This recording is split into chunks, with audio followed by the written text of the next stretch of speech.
fellas. This month's session should have a little more bounce to it than usual. We're going to cover the subject of shock absorbers. Shock absorbers are probably one of the most misunderstood parts of the suspension system. Nick is going to give Fred a thorough lesson in the theory of operation, testing, and servicing of shock absorbers. I think Nick's about ready to start. So why don't we join them and maybe learn a thing or two ourselves? The shock absorber is really not a complicated part, Fred. It's just that most people don't really understand what the shock absorber does, how it works, and how to test and service it. Hi, Tech. I'm glad you came along. If you're up to your usual stuff, I'm sure I won't leave anything out, and I'm sure you've got your ready supply of warnings and helpful hints. That's why I'm here, Nick. So you can continue with Fred anytime you're ready. Okay, Tech. I think the first thing to clear up is some of the wrong ideas a lot of people have about shock absorbers. For all practical purposes, the shock absorber doesn't live up to its name. It really doesn't absorb shock at all. On the other hand, some owners think that if a shock absorber is damaged or has lost its fluid, the car will sag. We all know that the shock absorber does not support the weight of the body. This is done by the rear springs and front torsion bars. Although some of the minor road shock is absorbed by the tires, the suspension system does the main job of absorbing road shock as the wheels roll over bumps or into holes in the road. Basically, there are two spring movements that occur when the wheels hit any irregularities in the road surface. If the wheel moves upward toward the body, it's called JOUNCE. When the wheel moves down, away from the body, it's referred to as rebound. JOUNCE and rebound occur whenever enough force takes effect to flex the spring. The spring continues to flex in opposite directions until the force is completely dissipated. If a large enough load is applied to the car suspension, the spring reaction is transmitted to the body. Body movement is, in most cases, opposite of wheel and spring movement. When this happens, the weight of the body then adds to the spring action and makes bouncing even more difficult to control. Controlling suspension and body movement is the real job of the shock absorber. The shock controls the jounce and rebound of the car's suspension and body. It acts as a hydraulic snubber to dampen spring action and retard body movement. Today's suspension systems are designed with a low spring rate to give what is generally referred to as a soft ride. A low spring rate simply means that it doesn't require much of a load to flex the spring. On smooth pavement, today's standard springs are flexible enough to allow the wheels to follow slight irregularities without transmitting their movement to the car body as a road shock or harsh ride. Well, with a low spring rate, won't the car bottom if you run over a good-sized bump or a chuck hole? You're right, Fred, and that's why shock absorbers are so important to today's suspension system. The shock absorber must not only provide snubbing control, but must also vary the amount of control to different car speeds and road conditions. A modern piston-type hydraulic shock absorber is designed to automatically provide the right amount of resistance for all normal road conditions. For example, a smooth road surface only requires slight snubbing action by the shocks. Therefore, on smooth pavement, suspension and body movement is slight. Nevertheless, it is necessary. Obviously, rougher road surfaces require stronger snubbing action by the shocks to keep body and suspension movement under control. The shock absorbers must automatically increase their resistance many times more to cushion or dampen the increased spring action. You know, I can't understand how the shock can adjust the amount of resistance or the snubbing action to the amount of spring action. I was just about to show you exactly what happens inside a shock absorber, but I'll answer your question first, and then you can see how it's done. A shock absorber is basically a piston within a cylinder filled with hydraulic fluid. The action of the piston forcing fluid through a restricted passage or valve achieves the damping effect. The damping effect is caused by the back pressure built up as the fluid is forced through a small opening. The pressure builds as the velocity or speed of the piston increases. The best comparison of this is a hand-operated bug sprayer. If you pump the handle slowly, there's very little resistance. On the other hand, if you pump the handle a number of fast strokes, you'll be able to notice a considerable increase in resistance. The shock absorber functions pretty much the same way. The faster the piston moves, the more snubbing action you get from built-up pressure or resistance. Before we go any further, let's take a look and see if I still have that cutaway shock absorber. We'll start with the body of the shock. The body of this type of shock absorber usually consists of 3 concentric steel tubes. The innermost is the pressure tube where the actual snubbing action is performed. Incidentally, the inside diameter of the pressure tube is the same as the size designation of the shock. The second one is the reservoir tube, which holds a supply of fluid, and the outer one is a shield to protect the extended piston rod. In some cases where the piston rod extends into a protective housing, a shield is not attached to the shock. This usually occurs on front suspension systems rather than rear. At the bottom of the shock is a ring or mounting eye welded to the reservoir tube for connecting the shock to the rear spring clamp or lower control arm on the front. The top of the shock can have either a mounting eye or a threaded stud. Internally, of course, there's the piston rod and piston. Piston movement is what forces the fluid through the valves to produce the snubbing or damping action. There's an oil seal above the rod guide at the top of the shock. The rod guide prevents leakage from the pressure tube and maintains pressure within it. The inside of the seal has 3 wiping edges, which prevent loss of fluid as the rod is extended. Between the wipers are spaces that hold enough fluid to keep the rod lubricated.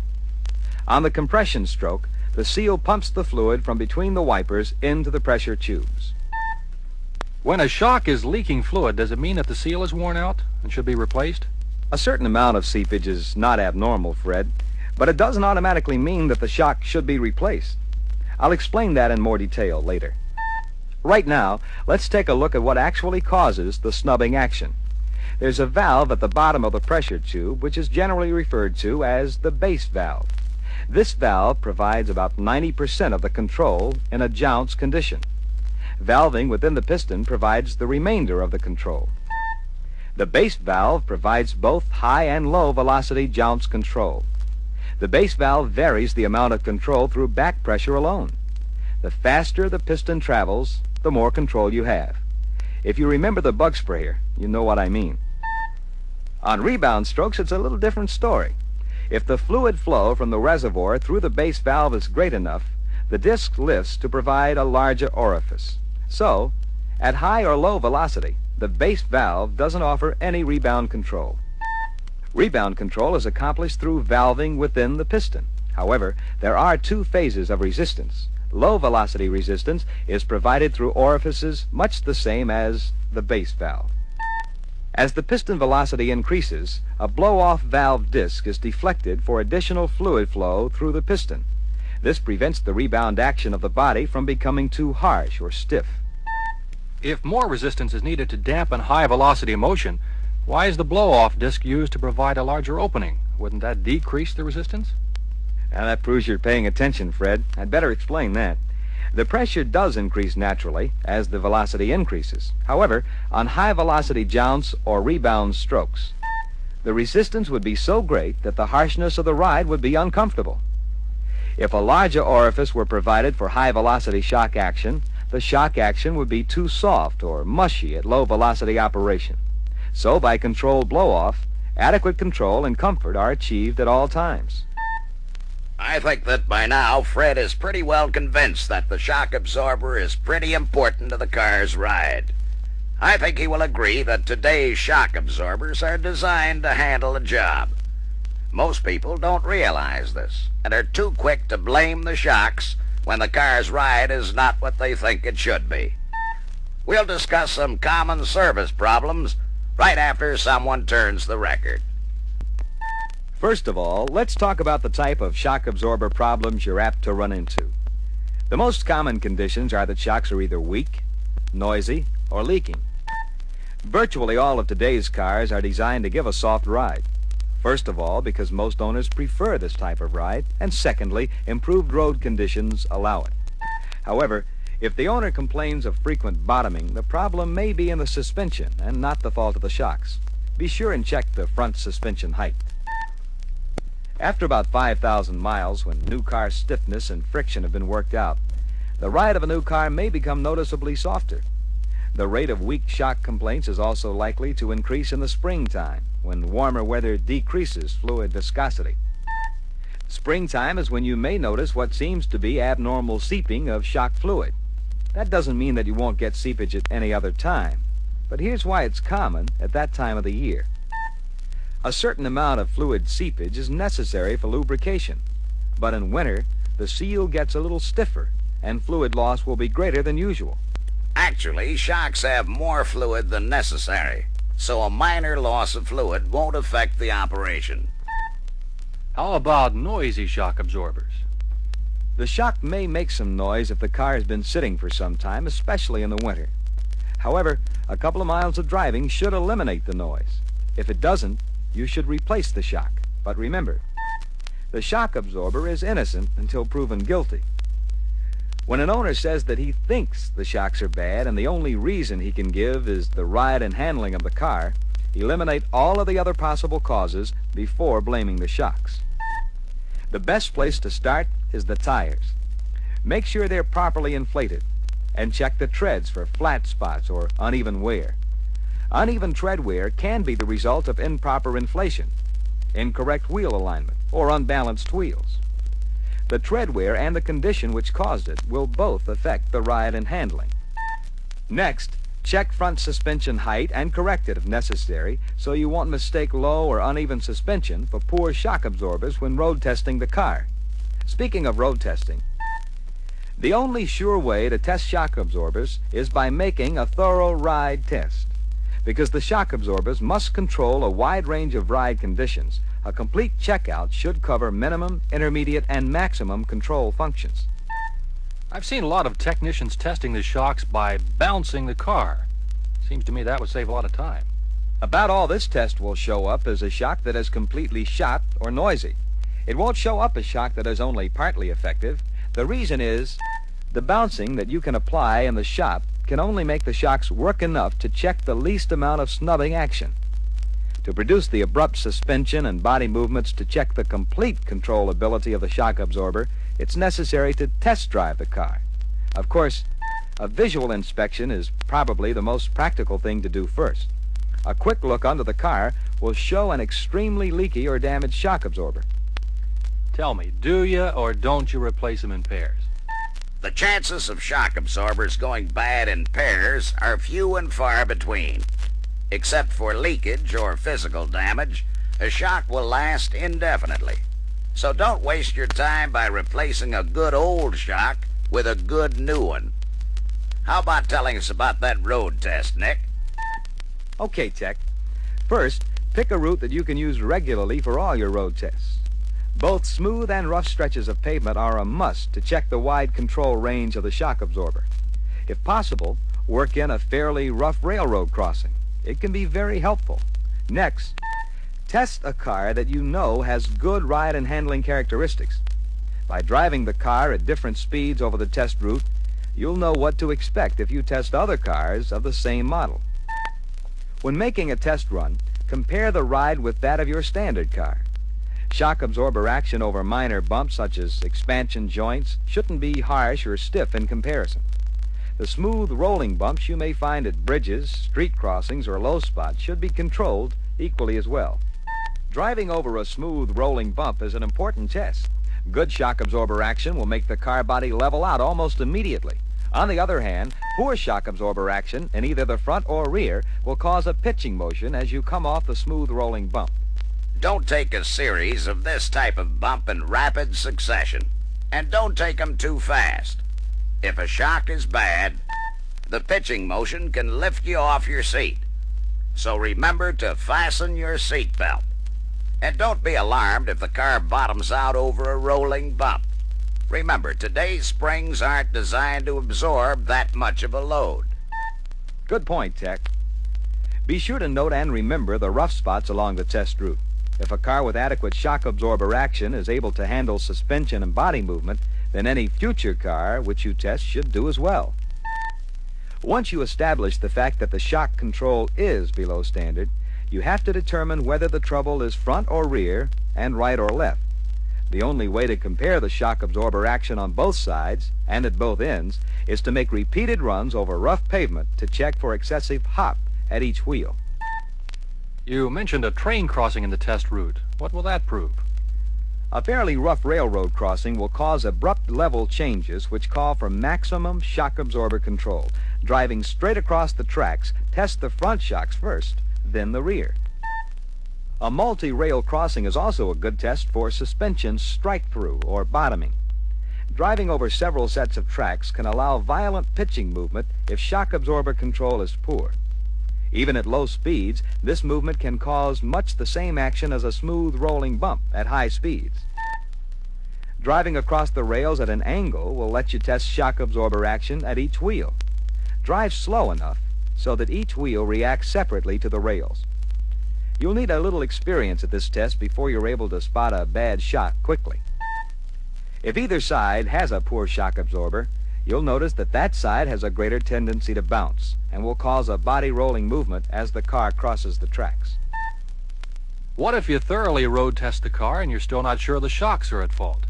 If you suspect the shock absorber, but have any doubt about its condition, disconnect it at the bottom and give it an operational check. To check a front shock absorber, the suspension and wheels must hang free. The rear shock absorbers can be disconnected and hand-operated with the suspension either loaded or hanging free. As you compress and extend the shock absorber, you should feel a smooth and consistent resistance to movement. Any soft spots in the movement or overall lack of resistance, except near the end of the stroke, is a good indication that a new shock absorber should be installed. When installing new shock absorbers, always purge the pressure tube so that the shock is not installed on the car in an air-rated condition. Air in the pressure tube can make shock action soft, spongy, or spotty. It's also likely to be noisy, and you'll have the owner back with another complaint. It's pretty easy to purge a shock absorber. Here's how it's done. Hold the shock absorber right side up and extend it all the way. Turn the shock absorber over and compress the shock until it's completely collapsed. Extend and compress the unit several times. I'd say at least a half-dozen times. What little, if any, air remains in the fluid will be purged after a short period of operation. Remember, always extend the shock right side up and compress it upside down. And when you're ready to install the shock absorber, always extend it in the upright position, never in a horizontal or inverted position. If you do, you'll aerate the shock all over again. If you remove a shock absorber and plan on reinstalling it, the first thing to do is to invert the shock and compress it. How about installation, Nick? Okay, Tech. First, a little warning. Don't ever throw a shock around or get careless and drop it on the floor. The pressure tube could get damaged or the piston rod bent. There's one thing to remember when installing a new shock absorber or reconnecting one after testing. Always be sure to center the mounting bushing and tighten the mounting nut to the correct torque. It looks to me like that bushing will center itself. I'd better explain. I meant that the bushing must be centered radially in its normal load position. If not, the bushing life can be shortened considerably. Here's why. The rubber bushing in the shock absorber mounting ring must be able to twist equally in either direction from the normal load position to allow movement between the shock absorber and the part it's connected to. This twisting action is known as wind-up. If the bushing mounting nut is tightened when the car is raised off the wheels, the bushing will wind up in one direction when the wheels and suspension return to the normal load position. This wind-up puts a constant strain on the bushing as well as the piston rod and seal, which can shorten service life considerably. Just a couple of final reminders. Be sure you use the correct bushing and never use any kind of lubricant other than water on rubber bushings before or after they are installed. A lubricated bushing may slip and wear out instead of flexing normally. That's going to have to be the end of the session, Fred, so let's hit the road. Thanks a million, Nick. I sure learned a lot today. Well, fellas, that's it for this month's Master Tech session. Before I hit the road, I'll slip in my usual reminder to read your reference book from cover to cover. There are a few things in the reference book that we didn't have time for in the film. See you all next month for an electrifying session on alternators and regulators.